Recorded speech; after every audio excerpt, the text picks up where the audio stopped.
Bonjour à tous, bienvenue au nom de toute l'équipe Finatis, Bruno Bernstein et Murat de Niveau 1. Nous sommes ravis de vous accueillir pour notre point mensuel. On est le 2 juillet et nous allons parler évidemment de marché. Nous allons parler un peu, on ne peut pas y échapper, d'élections anticipées et nous allons surtout parler d'entreprise et d'investissement. Donc, commençons tout de suite par un point sur le mois de juin. Donc, toutes les performances sont ici affichées à fin juin.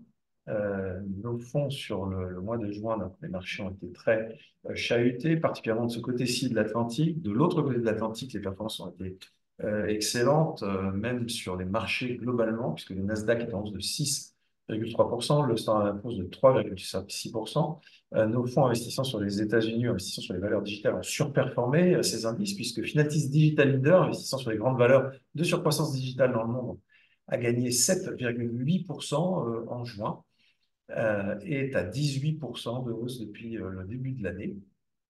Notre fonds Finatis Titan, qui investit sur les valeurs de croissance résiliente, les fameux titans ou investment grade equity un peu partout dans le monde, et surtout en Europe, aux États-Unis, est en hausse cette année de 3,2%. Notre fonds PEAble, investissant sur les valeurs de croissance en Europe cette fois-ci, mais plutôt tourné vers la croissance mondiale, mais l'entreprise européenne, plus 5,6%, avec un mois de juin légèrement négatif, de 40 centimes, alors que l'Eurostoxx lui perd 2,7%. Et puis, on parlera également de Finaltis Gold, notre fonds investissant sur les minières aurifères avec une approche propriétaire qui est en hausse de 7,5% depuis le début de l'année, mais a connu un mois de juin très compliqué, à moins 5,2%. Et enfin, Finatis Section Beta, un fonds quantitatif, là également aussi sur un modèle propriétaire, plus 8,2% depuis le début de l'année, moins 4 sur le mois de juin. Tous nos fonds sont classifiés SFDR 8, donc un trade des critères extra-financiers dans le processus d'investissement. On ne va pas parler de tous nos fonds dans l'univers des comparables, mais concentrons-nous simplement sur Finaltis Titan, donc les actions de croissance résiliente mondiale, sur 1700 fonds à peu près répertoriés par la base Cantalis dans cette catégorie allocation flexible monde. Eh bien, on est en légère sous-performance depuis le début de l'année, mais en surperformance sur 3 ans, sur 5 ans et sur 8 ans. Parlons de macroéconomie et conjoncturellement, donc les élections législatives qui, elles, brochent sur un environnement qui, économiquement, était déjà tendu en France. Pourquoi? Eh bien, faisons juste un peu, rappelons l'actualité. Le 31 mai dernier, qu'a fait l'agence Standard & Poor's? Elle a dégradé une nouvelle fois la note des émissions d'État françaises de double A à double A moins. On vous a mis sur la droite, alors l'écran noir, c'est pas parce qu'on est triste, c'est parce que c'est directement tiré de nos écrans Bloomberg, donc une évolution négative, puisqu'on s'en souvient, la France avait un triple A, c'était une des meilleures signatures mondiales, avant que ce soit mis sous surveillance négative, et on a petit à petit descendu l'échelle pour arriver à ce qui reste une très bonne notation, hein, double A-, c'est une bonne notation, mais ça n'est que le reflet de la dégradation des comptes publics à des divers titres. On peut choisir un certain nombre de déficits, on en a pris deux, donc là, qui à la fin se reflètent dans les chiffres que vous avez sur la gauche. Le déficit public, évidemment, 5,5% du PIB, et on ne peut pas dire qu'il se soit véritablement résorbé ces dernières années. Vous avez ici les chiffres depuis 1990. On aurait pu mettre un déficit de la balance commerciale, on aurait pu mettre un certain nombre de déficits, mais à la fin, il y a un chiffre qu'on peut tous avoir en tête, c'est que chacun d'entre nous, en fait, par rapport à la richesse mondiale, portons une dette à travers l'état de notre État, justement, à travers les finances de notre État. Et puis celle-ci représente 110% de la richesse annuelle créée par la France. Ce qui est évidemment, tant par le déficit de chaque année que par le montant total de dette, très éloigné des critères dits de Maastricht. L'environnement économique, on est sur une, j'oserais dire, même si c'est négatif, en l'occurrence une normalisation. On a eu une injection massive, n'est pas d'ailleurs totalement innocente dans l'augmentation de la dette de l'État français du fait du Covid. C'est sûr que quand on arrête l'intégralité de l'économie, ou la quasi-totalité de l'économie, et qu'on la subventionne, eh bien forcément la dette explose. Mais la conséquence, entre guillemets, positive, c'est que les entreprises ont reçu des injections de cash, donc les défaillances d'entreprises avaient fortement baissé.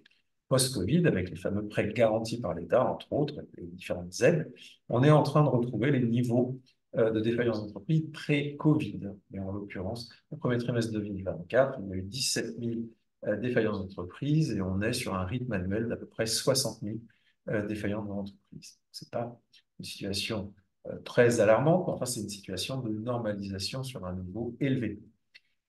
Les prévisions de croissance du pays sont en berne. On peut même dire que les deux premières économies de la zone euro, que sont la France, enfin, que sont l'Allemagne d'abord, puis la France, sont en retard hein, sur le reste de la zone et sont très en retard par rapport aux États-Unis. Donc, si on prend les chiffres sur les chiffres du FMI, 2024, prévision de croissance en France 0,7% de croissance du PIB, c'est pas grand-chose. L'Allemagne, c'est encore pire, 0,2% du PIB, là où les États-Unis attendent une croissance, enfin, le FMI attend une croissance américaine de 2,7% pour 2025. Ça se redresse un peu en France, 1,4% de croissance et en Allemagne, 1,3%, et aux États-Unis, 1,8%. Donc on a des prévisions de croissance qui sont quand même faibles, et on ne va pas faire l'injure de les comparer à d'autres pays tels que l'Inde qui caracole à plus de presque 7% de croissance annuelle. Alors, la dissolution, ce dont on parle tous ces derniers temps, et on est entre les deux tours de ces fameuses élections, cette dissolution a fortement impacté les marchés, on l'a tous vécu, et commençons par ce fameux spread entre les émissions obligataires d'État français à 10 ans, qui sont les OAT, et leurs équivalentes allemandes, le Bund à 10 ans. Ce fameux spread est à 76 points de base d'écart, avec une OAT, on a regardé ce matin, est à 3,35 et un Bund à 2,59. Donc, tout simplement, la défiance relative, le déficit de confiance relatif entre un émetteur, l'État français, et un autre émetteur, considéré comme une référence sur la zone euro, qui est l'Allemagne à des niveaux élevés. Alors, un gros impact sur les actions. Immédiatement après l'annonce de la dissolution et l'incertitude qu'elle créait, eh bien, le CAC 40 a tout simplement effacé tous ses gains de l'année. Voilà, tous les gains de l'année 2024 pardon, ont été effacés, moins 8,9% entre le lendemain des élections européennes, donc le 10 et le 14 juin, une amplification d'un mouvement qui avait déjà commencé, puisque les marchés sont, on le sait tous, une grande machine à anticiper. Donc, on anticipait des problèmes. Eh bien, le CAC 40 a effacé ces gains. Alors, sur le long terme, ça ne change pas grand-chose, hein, bien sûr, c'est ponctuel. Sur 3 ans, on est quand même sur une annualisation du CAC 40 qui est plutôt sympathique. Sur 5 ans, on flirte avec les 10%, et sur 10 ans, 8,50, ça reste des performances tout à fait raisonnables, surtout que celles-ci ont été faites essentiellement dans un environnement où l'inflation était assez, enfin les taux en tout cas étaient assez bas, et l'inflation aussi aujourd'hui, on a une inflation plus élevée avec des taux plus élevés. Alors, Bruno, sur les valeurs, un impact aussi. Exactement, et vous voyez une vraie dispersion entre les différents types du CAC 40 avec des écarts très très forts entre des titres qui ont réussi à tenir hein, pendant cette période, ce zoom-là qu'on vous fait vraiment sur du 9 au 14 juin et d'autres entreprises qui ont vraiment énormément souffert. Et en fait, le point commun des titres que vous avez en bas de votre écran, ceux qui ont le plus souffert, il est assez facile à trouver. Quand on parle de Société Générale, Thales, Engie, Vinci, AXA, etc., c'est souvent, le plus souvent des sociétés dont l'État est actionnaire.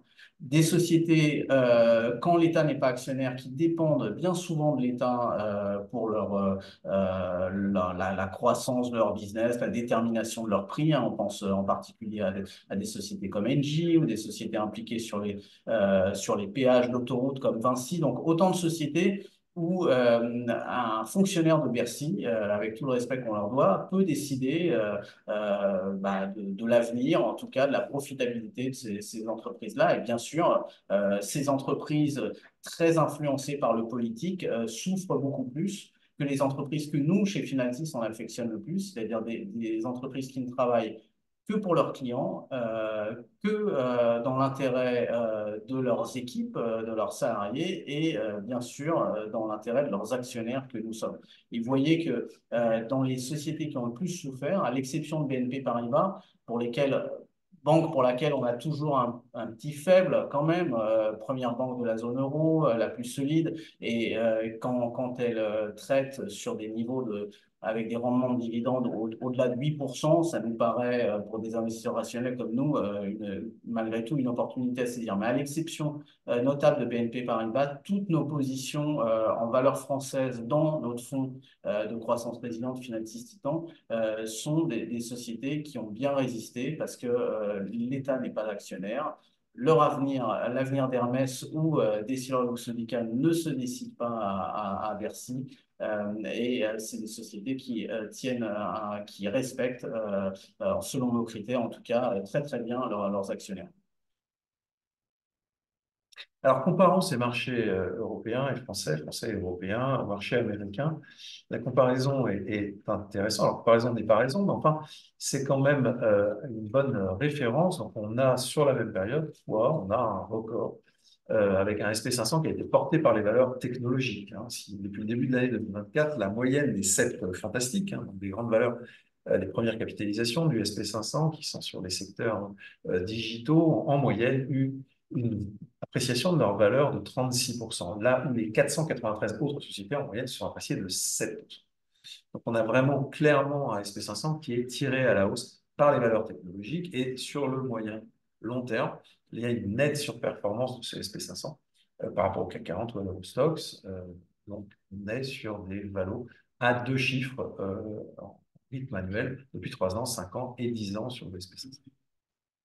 Donc, une création de richesse qui se fait largement sur les valeurs américaines, qui capte cette succession de révolutions, on peut le dire, hein, sur des thématiques, sur certaines des thématiques du digital, et ces révolutions qui se suivent les unes les autres. Et cela se matérialise si on regarde en comparaison le CAC 40 et le SP500 par un spread dont le creusement s'est accéléré ces derniers temps, puisqu'on est à 20%, 20% de spread en faveur évidemment du SP500 par rapport au CAC 40.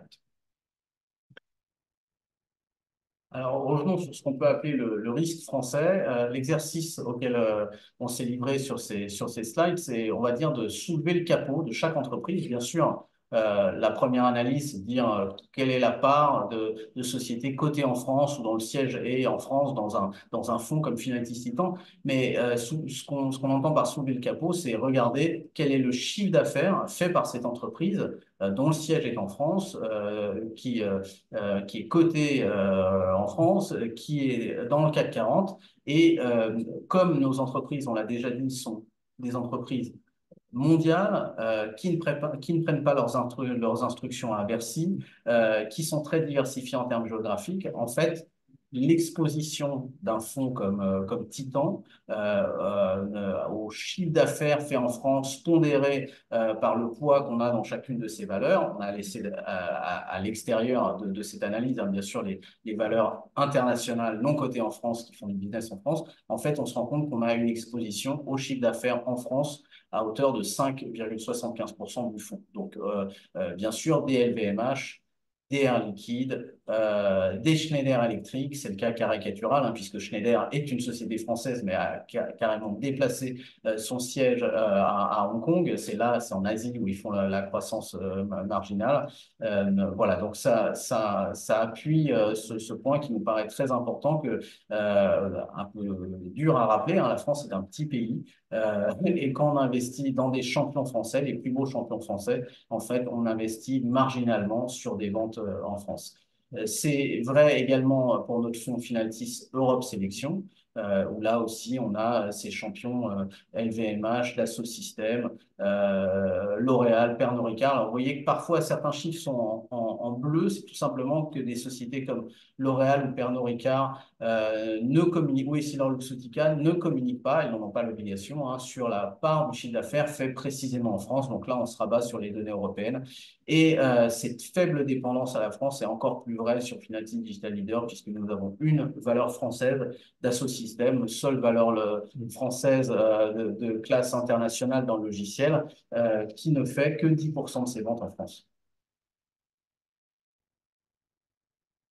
Alors, nous avons parlé de macroéconomie, on a parlé un peu d'élections, on a parlé, commencé à parler de valeur, on va parler encore un peu plus, puisque maintenant nous allons évoquer nos 4 fonds discrétionnaires, hein, investissant sur les actions en Europe ou dans le monde, en commençant par Finaltis Titan, donc, qui investit sur la croissance mondiale résiliente à travers des entreprises euh, très sélectionnées avec beaucoup de soin, en l'occurrence à peu près 150 titres, essentiellement en Europe et en Amérique du Nord, dont le PER moyen flashé à fin juin était de 21 fois.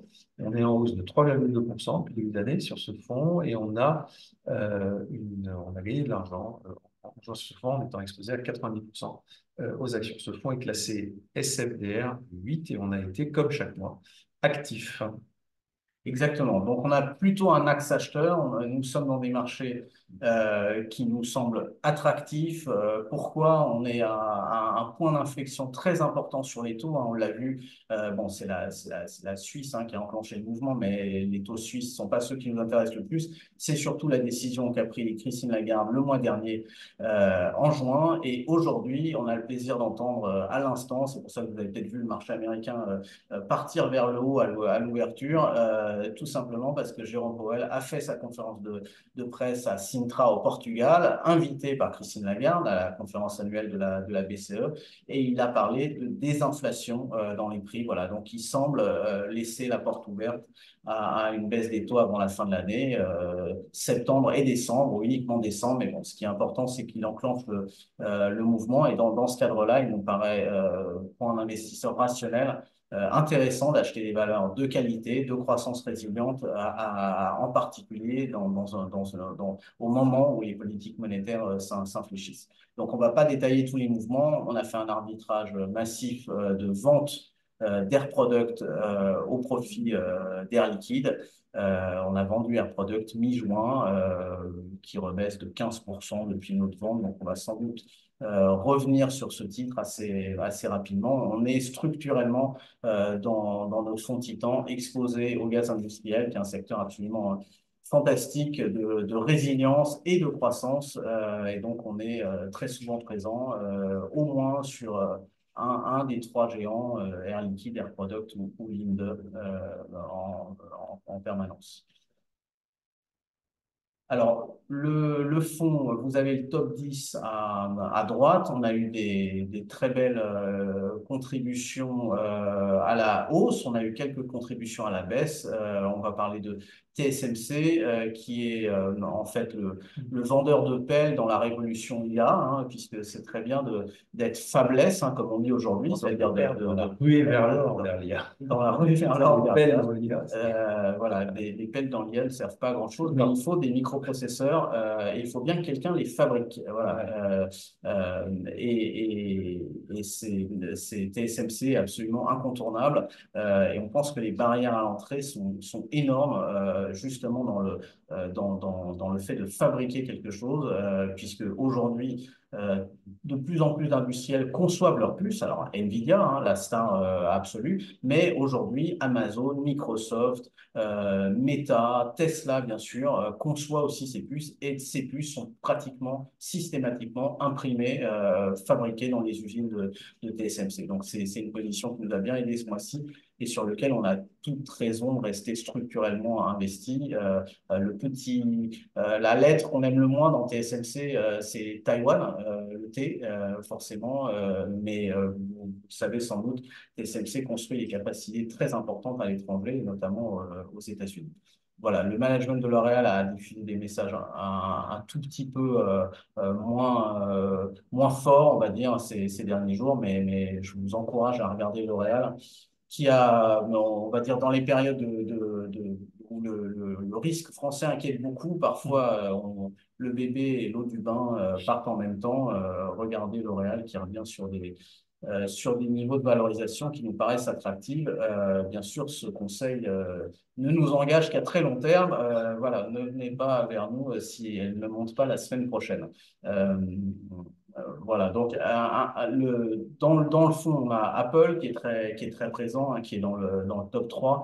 Donc, on ne va pas vous présenter trop en détail la société. Le grand atout de cette société, c'est de vendre des produits avec lesquels les utilisateurs ont une relation intime. Voilà, rendez-moi mon iPhone. Quand vous êtes tombé dans le monde iPhone, c'est comme rendez-moi mon ketchup. Vous voulez l'original et pas la copie. Et aujourd'hui, même si les produits Apple se vendent un peu moins fort, un peu moins vite, il y a même des décroissances dans certaines catégories. En fait, le travail d'Apple est maintenant de capitaliser sur cette base de clients absolument exceptionnelle, de plus d'1,2 milliard, sachant qu'il y a 2 milliards d'appareils actifs aujourd'hui liés à la pomme dans le monde. Ce qu'on dit assez peu souvent, c'est que en fait, la grande force d'Apple est de vendre des téléphones à des CSP+++, d'être leader dans les pays développés et à la traîne dans les pays où le pouvoir d'achat est beaucoup plus bas. Et donc, vous avez mis quelques drapeaux là, et vous voyez que dans ces pays à fort pouvoir d'achat, dirons-nous, Apple est très dominant, même si à l'échelle mondiale, Apple ne représente qu'un téléphone vendu sur trois. Donc, c'est une force énorme d'être sur ces ménages, ces individus à fort pouvoir d'achat. Pourquoi? Parce que ils ont le pouvoir d'achat pour non seulement acheter le téléphone, mais derrière acheter du service. C'est ça qui intéresse le plus en ce moment les investisseurs chez Apple, c'est la montée en puissance des services. C'est une division qui est passée de 29 milliards de ventes en 2019 à 60 milliards aujourd'hui, donc un doublement en 5 ans. Et non seulement ce sont des ventes avec une très belle croissance, mais surtout la division la plus margée, bah, bien sûr, des services. Vous n'avez rien à fabriquer, c'est essentiellement du software, des capacités sur le cloud, et c'est massivement profitable pour l'entreprise. Les belles perspectives qui s'offrent à Apple dans le monde de l'IA ont été confirmées il y a une dizaine de jours par une keynote, une présentation en bon français que je vous conseille, où tous les grands patrons d'Apple interviennent, et en particulier Tim Cook. Certains doutaient des capacités d'Apple à embrasser la révolution de l'IA. On est vraiment rassurés.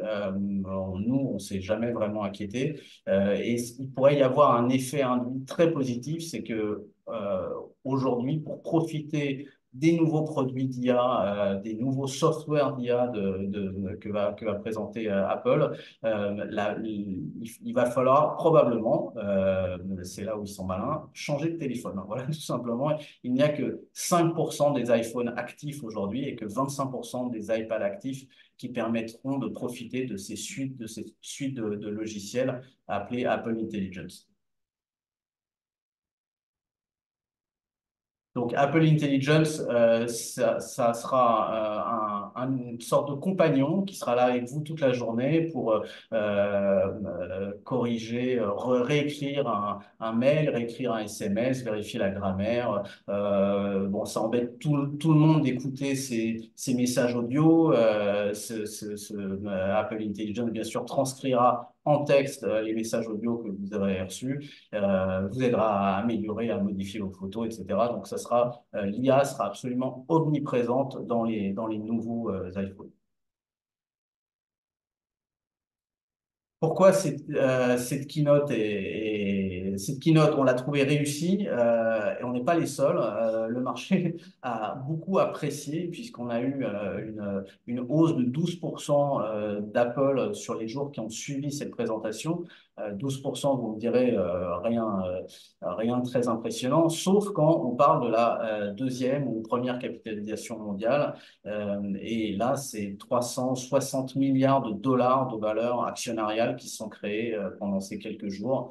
Donc, Apple revient après cette hausse rapide et violente sur des niveaux de valorisation à 30 fois les bénéfices. Ça ne nous inquiète pas particulièrement. Il faut bien garder en tête qu'un PER, c'est un ratio. Au numérateur, vous avez les cours. Au dénominateur, vous avez les profits. J'espère qu'on vous a convaincu avec toute notre démonstration que du point de vue des profits, des choses très, très excitantes s'annoncent chez Apple. Alors, on va revenir en Europe, en parlant de Finatis Europe Sélection. Donc, on est toujours dans le monde de la croissance. On est sur des entreprises qui, certes, sont dirigées depuis l'Europe, mais captent essentiellement la croissance qu'il y a dans le monde, au-delà de la croissance européenne, qui, par malheureusement bien des aspects, est un peu faiblard. Le PER moyen de ces entreprises est de 32 fois. On est en hausse de 5,6% sur ce fonds depuis le début de l'année. On a perdu 40 centimes sur le mois de juin. Comme toutes les gestions actions de Finaltis, le fonds est SFDR 8, ce qui veut dire que nous intégrons les critères extra-financiers dans le processus de gestion. On cherche avant tout des entreprises qui sont capables de croître dans la durée et de résister aux crises, parfois un peu au prix de la valorisation, car ce qui est beau est cher et on va le voir dans le portefeuille. Exactement. Donc, les mouvements du mois, là aussi, on se renforce sur Air Liquide, on se renforce sur Dassault Systèmes, dont on vous parlera à la fin de cette présentation. On prend des profits sur un profil plus cyclique qui s'appelle Lonza, qui est un fournisseur de services pour les grands laboratoires pharmaceutiques. On prend des profits, on est obligé d'en prendre quasiment tous les 10 jours sur Novo Nordisk, qui continue à progresser, même si aujourd'hui, en séance, le titre baisse un peu. Et on a pris des profits aussi sur ACML qui sont dans une très belle dynamique. On a coupé notre position sur Eurofins, qui fait l'objet d'une attaque d'un hedge fund activiste aux États-Unis qui s'appelle Muddy Water. Ce sont des gens qu'on respecte pas mal. Ils ont trouvé des dossiers qui étaient un peu effectivement limite en termes de pratique. Donc là, il ne s'agit pas du tout pour cette équipe Muddy Water de dire que Eurofins va s'effondrer. Hein. La boîte est très très profitable, mais clairement, il y a une polémique sur la manière, le traitement comptable des acquisitions que fait Eurofins quand ils achètent des laboratoires pharmaceutiques. Ils en achètent tous les mois. Comme dirait le grand philosophe, quand il y a un doute, il n'y a pas de doute. Et nous, on n'aime pas laisser des sociétés sur lesquelles on a un doute dans les portefeuilles. Donc, on a très, très vite coupé ces positions. Voilà, le portefeuille, donc Novo Nordisk qui trône en première place. On a beau en vendre tous les mois, elle reste en première place. Accenture qui s'est mis toute seule sur la deuxième marche du podium après de très bonnes annonces sur l'IA, là aussi. Donc Accenture veut se positionner depuis des années comme le cabinet de conseil le plus avancé pour aider ses clients à aller sur l'IA générative et bientôt l'IA générale. Aujourd'hui, les investissements qu'a fait Accenture commencent à apporter leurs fruits puisqu'on a eu sur le trimestre uniquement 900 millions de bookings, de missions supplémentaires uniquement dédiées à l'IA. On pense comme Accenture et on est renforcé dans notre conviction qu'on a depuis de nombreux mois que l'IA est un tsunami et Accenture nous renforce dans cette conviction puisqu'ils pensent eux aussi que les sociétés vont devoir se transformer de fond en comble, revoir tous leurs process et revoir la manière dont ils fonctionnent avec leurs clients et leurs partenaires à l'aune de cette révolution IA. On a sur le mois donc quelques contributions. On vous a parlé d'Eurofins, L'Oréal, on vous en a parlé déjà dans Titan. Et on va vous dire un mot sur Alma très rapidement, qui est la troisième contribution du mois. Alma, c'est une société peu d'entre vous connaissent, sauf à être vraiment sur les marchés au jour le jour. C'est une société anglaise qui capitalise tout de même 10 milliards de sterling. On est sur on va dire, une société qui pourrait ressembler au géant 3M, mais avec plus de verticalité sur la détection des dangers, la sécurité, la surveillance. Donc, c'est une gamme de produits assez large, mais bien spécifique tout de même. Et Alma déploie cette capacité, cette offre dans trois domaines, la sécurité, l'environnement et la santé. Et c'est un modèle qui nous plaît beaucoup puisque là aussi on a un mix de croissance organique et de croissance liée aux acquisitions. Et Alma fait beaucoup d'acquisitions comme on va le voir. Voilà, donc quelques chiffres chocs voilà, sur Alma qui est dans les salles d'opération chirurgicales, qui protège, qui nous protège avec des dispositifs de détection de gaz, d'incendie, etc.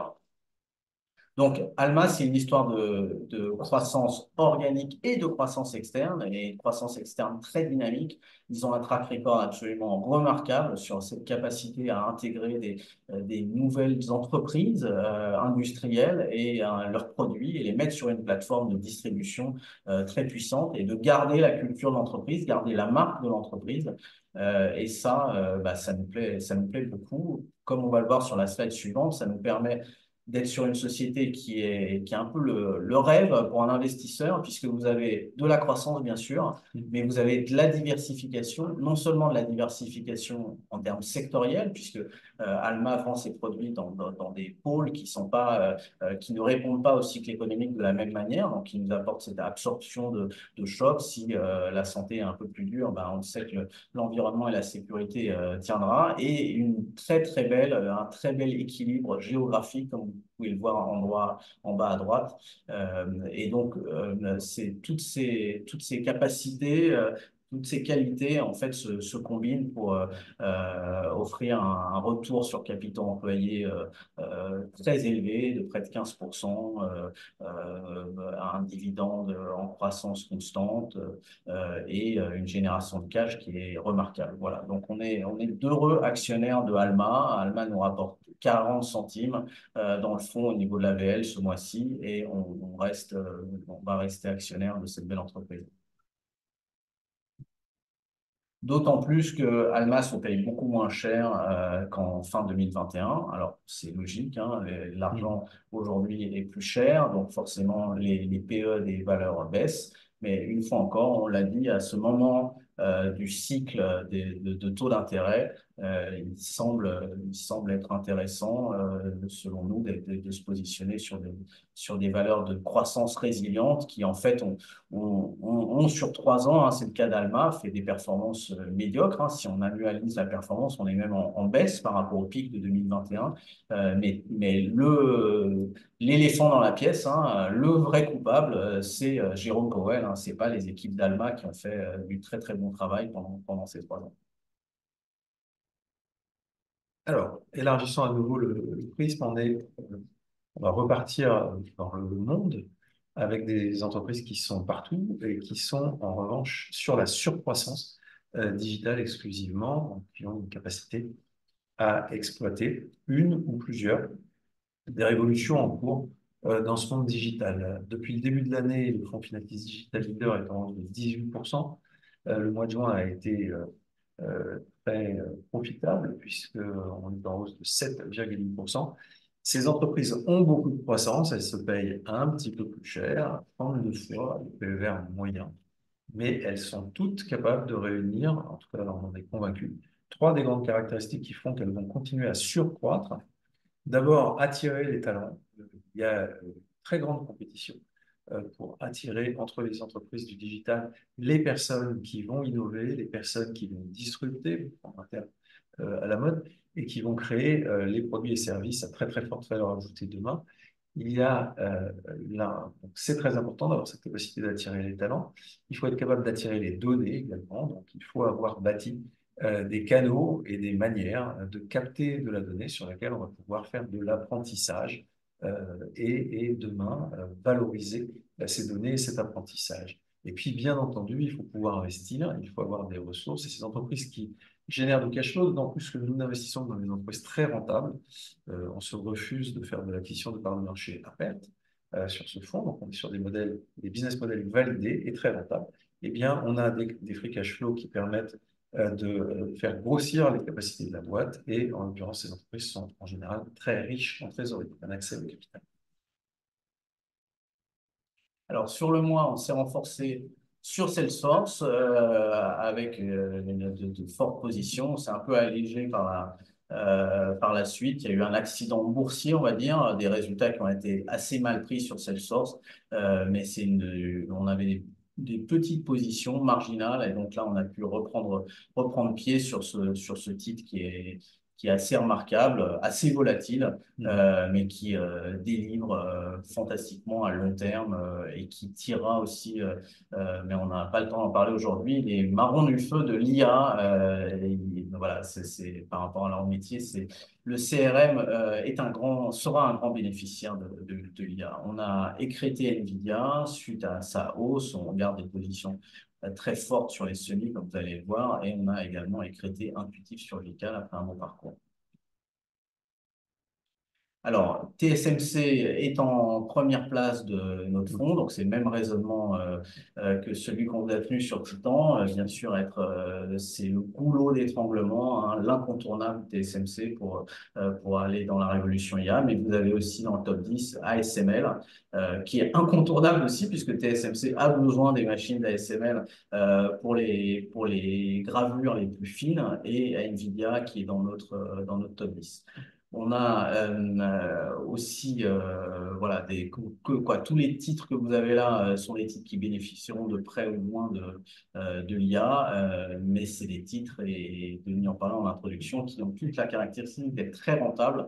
On adore l'innovation, mais on aime surtout l'innovation quand elle ne se fait pas au détriment de la rentabilité. Et sur ces sociétés, on peut avoir, comme qui dirait, le beurre et l'argent du beurre. On a beaucoup d'innovation et on a un compte de résultats qui est absolument magnifique. Sur le mois, Tesla nous a rapporté 51 centimes. Tesla nous en rapporte depuis le début du mois, pas autant, mais pas mal. Aujourd'hui, c'était Delivery Day, le jour des livraisons. Voilà, donc Tesla a communiqué sur les livraisons. Vous savez qu'en ce moment, un des petits jeux dans le marché, c'est de détester Elon Musk et de détester Tesla. Là, en l'occurrence, Tesla a surpris, très agréablement surpris sur les livraisons. Sur le trimestre, on a 436 000, 443 000, presque 444 000 véhicules vendus, ce qui est nettement plus, presque 8 000 de plus que ce qu'attendait le consensus. Et ça se traduit par une hausse à chaque fois que je regarde mon écran, ça a monté d'1%, de 9,75 en séance de Tesla. Donc, ça veut dire que Tesla a quasiment rattrapé sa baisse de début d'année. Rappelons quand même que ce qui nous intéresse le plus, nous, chez Finantis, chez Tesla, c'est pas les voitures, hein, c'est le logiciel. Donc, on pense que Tesla a une avance absolument considérable. Tesla aura bientôt 10 millions de véhicules sur les routes avec chacun 8 caméras qui accumulent des données pour permettre enfin aux régulateurs de donner un accord sur l'utilisation d'une Tesla sans toucher le volant. La vraie révolution, elle est là, elle est dans la vente de logiciels. Je vous rappelle qu'Amazon est resté quasiment 7 ans sans concurrent avec le cloud. C'est à peu près le scénario qu'on imagine sur Tesla, et l'obligation pour pas mal de constructeurs traditionnels qui ne pourront pas monter cette infrastructure parce que ils n'ont pas les ingénieurs, ils n'ont pas forcément l'argent à investir dans des supercomputers de l'IA qui finiront par acheter les logiciels de Tesla. Et là, on parlera d'un niveau de marge qui n'a absolument rien à voir avec la vente de voitures. Peut-être, en fait, trouver une entreprise digitale en Europe, c'est très compliqué. La trouver en France, c'est encore plus compliqué. La seule du portefeuille, c'est Dassault Systèmes. On a eu une remarque dans le fil à propos justement de l'IA. On n'arrête pas de parler d'IA, effectivement. L'IA aujourd'hui, ne serait-ce que pour des raisons réglementaires, c'est un sujet très américain. C'est un sujet également très chinois, qui, on le sait, une réglementation qui s'affranchit pour peu que le Parti communiste en bénéficie d'à peu près toutes les sauvegardes qu'on peut imaginer. Mais en Europe, on a tendance à réglementer avant de fabriquer, ce qui, par rapport à l'exemple qu'on a donné, et c'est une remarque qu'on a fait sur le fil et elle est tout à fait pertinente, fait que Apple ne va pas pouvoir déployer en Europe, en l'état. Ils l'ont déclaré d'ailleurs. Leur intelligence artificielle, c'est bien malheureux de vivre ainsi en se privant de cette révolution potentielle. On aura peut-être la réglementation la plus en avance du monde, mais on aura les iPhones, les iPads et, de manière générale, les tablettes les plus vieilles du monde. Voilà, on en fera ce qu'on pourra. Dassault Systèmes, néanmoins, Tout à fait. leader. Bon, quoi, pour les utilisateurs de ChatGPT, Gemini, etc., on a quand même, en tant qu'Européens, Ouais. on accède quand même à l'IA, mais effectivement, on est très, très fiers de notre IA Act et on ferait mieux d'être honteux d'avoir si peu d'industriels. On a Mistral, hein, mais on parle toujours de Mistral, qui est une petite société de mon côté. Voilà, donc Dassault Systèmes participe bien sûr aussi à la révolution IA. C'est une boîte de software, c'est une boîte qui accumule beaucoup de données, qui modélise beaucoup et bien sûr tous les problèmes qui ne peuvent pas être résolus par des algorithmes, c'est l'itération d'IA qui permet d'arriver plus vite au résultat. Et bien sûr, Dassault Systèmes est acteur de cette révolution. Donc, pour ceux qui connaissent un peu moins bien la société, elle est née bien sûr dans l'industrie, les avions, les voitures. Ça, c'est le métier historique mais aujourd'hui, Dassault Systèmes, c'est beaucoup plus que ça. C'est un énorme groupe qui sert des clients dans à peu près tous les secteurs et de plus en plus dans le grand public. Donc, la brosse à dents, vous tenez en main des objets, un rasoir, etc., peuvent être conçus, ou même un packaging, sont souvent conçus avec les logiciels de Dassault. Et puis, une nouvelle frontière qui s'ouvre à Dassault, dont on va parler un peu, qui est la santé. Voilà, donc il y a eu une acquisition, la bourse, vous le verrez, est un peu fâchée avec Dassault Systèmes en ce moment. Il y a eu une acquisition massive en 2019 qui s'appelle Medidata. C'est la plus grosse acquisition de l'histoire de Dassault. Dassault n'a pas l'habitude de faire de grosses acquisitions, presque 6 milliards. Les investisseurs étaient très, très excités avec ça. Il faut dire, il y avait de quoi. On avait des croissances qui peuvent parfois, sur le trimestre, s'afficher à 30%. Il faut dire qu'il y a eu un effet Covid hein, dès le départ, donc d'énormes besoins. Et là, on est dans la digestion, dans la normalisation. Mais pour nous, voilà, on comprend bien cet effet-là, on comprend que ça puisse décevoir les investisseurs, mais ça change en rien l'histoire long terme de l'écosystème. Ça ne change en rien cette histoire qui nous paraît bien démarrée dans la santé. Je vous rappelle que Dassault Systèmes vend ses solutions au département de recherche et développement des grands groupes mondiaux et qui fait le plus de recherche et développement en pourcentage de son chiffre d'affaires, ce sont les groupes pharmaceutiques. Dassault Systèmes adore la complexité. Il n'y a pas beaucoup plus complexe. Même un Airbus n'est pas plus complexe qu'une cellule à modéliser.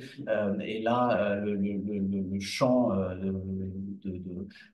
qui s'ouvre à Dassault Systèmes, à ces ingénieurs, absolument passionnant et ils obtiennent déjà des résultats très, très impressionnants. Un nouveau moteur de croissance sera aussi le retail, puisque vous savez, quand vous avez des réseaux de distribution, du online, du offline, des flagship stores, des partenaires, c'est très compliqué de régler tout ça. On voit Nike qui a un peu de problème en ce moment à gérer ça, c'est très complexe. Là encore, c'est de la complexité. Dassault Systèmes adore ça et va sortir une nouvelle gamme de logiciels là-dessus. Donc, vous voyez que le titre souffre un peu. Il revient, en fait, après avoir pris beaucoup d'avance sur le CAC 40 et le CAC 40, même le CAC 40 Technology Index, il revient en dessous de l'indice et surtout, le titre revient sur des niveaux de valorisation qu'on n'avait pas vu depuis le Covid à 25 fois les résultats. Donc voilà, à chaque fois qu'on s'exprime sur un titre, c'est bien sûr du long terme, hein, comme vous l'imaginez, puisque nous n'avons pas la moindre idée de ce que fera Dassault Systèmes en bourse la semaine prochaine. Alors, on va terminer par notre fonds investissant sur les actions de minéraux dans le monde. On a un processus très original qui est centré sur la recherche à éviter la sinistralité, recherche à éviter les accidents. Alors, vous me direz, dans les mines, c'est normal qu'on cherche à éviter les accidents, mais c'est également un comportement qu'on cherche à éviter sur les marchés, puisque ces valeurs sont très sujettes aux accidents et peuvent surréagir très, très brutalement. Évidemment, négativement, mauvaise nouvelle. Donc, on cherche avant tout à avoir des entreprises dont les bilans sont très sains, dont les exploitations sont très saines, tant financièrement que extra-financièrement, et dont la gouvernance est irréprochable. On vit un certain nombre de pays d'origine de la direction ou d'excavation qui nous semblent particulièrement peu enclins à respecter ces critères. Voilà. Donc, on a, par ce biais-là, pour la deuxième année consécutive, été distingué par Lipper sur 5 ans comme étant le meilleur fonds de minières aurifères disponible sur le marché français. La performance depuis le début de l'année, 7,5%, avec malgré un mois de juin à -5%. On a un portefeuille qui est très diversifié sur un peu plus d'une quarantaine de valeurs, bien entendu des minières spécialisées sur l'extraction aurifère, mais également d'autres minières, argentifères, platinium, palladium. C'est le cas de Pan American Silver dans le portefeuille, qui est une minière, comme son nom l'indique, argentifère essentiellement. En sixième position, on peut avoir des minières généralistes pour peu que leur activité aurifère soit très importante. C'est le cas de Rio Tinto et on peut avoir dans le portefeuille bien des portefeuilles diversifiés eux-mêmes de royalties tels que Franco-Nevada en huitième position. Géographiquement, les minières sont un peu partout dans le monde, mais d'un point de vue de leur direction, elles sont dans des grands pays d'excavation minière que sont le Canada, les États-Unis ou l'Australie. Et ces pays et ces grands pays d'excavation ayant eu une histoire, ayant eu des grandes relations avec le Royaume-Uni, eh bien beaucoup de ces minières sont dirigées depuis la Grande-Bretagne. Voilà, c'est les quatre pays dans lesquels sont enregistrés ou sont cotés ces grandes minières aurifères de notre portefeuille Finaltis. Alors, un mot peut-être, puisque ces minières aurifères, pour peu qu'elles soient bien gérées, vont avoir une sensibilité très intéressante de notre point de vue à l'or. Très intéressante, pourquoi? Parce que l'or, c'est évidemment, bien entendu, une valeur refuge, et c'est également une monnaie de réserve. C'est d'ailleurs la monnaie de réserve principale des banques centrales. Et aujourd'hui, ces banques centrales sont très avides d'or. Si on prend le dernier rapport du World Gold Council dans la matière, on voit, et c'est les barres que vous avez sur la droite, que cet appétit en tonnes ne s'est pas démenti. Les banques centrales, et notamment les banques centrales de Chine, les banques centrales de Russie, qui sont par ailleurs des pays de production hein, et d'importation d'or, est interdit d'exporter l'or chinois, par exemple, eh bien, sont très avides de cette thésaurisation en or. Alors, on peut imaginer que eux aussi sont sensibles aux risques géopolitiques, dont on dira un peu perfidement qu'ils sont largement à l'origine, mais enfin, ils y sont sensibles, et puis ils sont également sensibles à une volonté politique exprimée qui est de dédollariser l'économie mondiale, en tout cas de la scinder, pense-t-il, à leur profit. Et une des bonnes façons d'obtenir cette dédollarisation, c'est de thésauriser de l'or dans les coffres des banques centrales et les coffres sous le contrôle des gouvernements considérés. C'est exactement ce qu'ils font. C'est exactement ce qu'ils font, puisque une grande partie de la hausse de ces barres que vous voyez sans le jeu de mots, de barres d'or que vous voyez à droite, eh bien, sont le fait de ces on va dire autocraties, pour ne pas dire dictature des banques centrales, qui les représentent sur les marchés. Bruno et moi, donc toute l'équipe de Finaltis, vous remercions vivement de votre confiance. Beaucoup d'entre vous êtes investisseurs dans notre fonds, jamais assez, bien sûr, du point de vue de l'équipe. Bien sûr, on espère bien répondre à vos attentes en termes de rendement et en termes de rendement risque. On a grand plaisir à préparer cette présentation. Elle est enregistrée et elle sera diffusée et vous pourrez la consulter, notamment certains des chiffres que nous avons dû passer trop vite. Vous pouvez le revoir. Ce sera disponible à compter de demain. On a un certain nombre de questions. Voilà, j'arrive pas à les lire parce que je vois pas clair. Donc, je ne vais pas m'y essayer. On va une nouvelle fois vous remercier et puis on va faire relâche en août. Beaucoup d'entre nous continueront évidemment à travailler puisque le marché ne s'arrête pas en août, mais nous ne ferons pas notre réunion début août. On se retrouvera si vous le souhaitez, eh bien, le 5 septembre prochain à la même heure sur le même canal. En attendant, on vous souhaite un très bon été et en très court terme de très belles élections pour ceux d'entre vous qui, contrairement à moi, ne sont pas privés d'un deuxième tour. Voilà, allez, bonne journée et à bientôt et bel été à tous. Merci. À bientôt.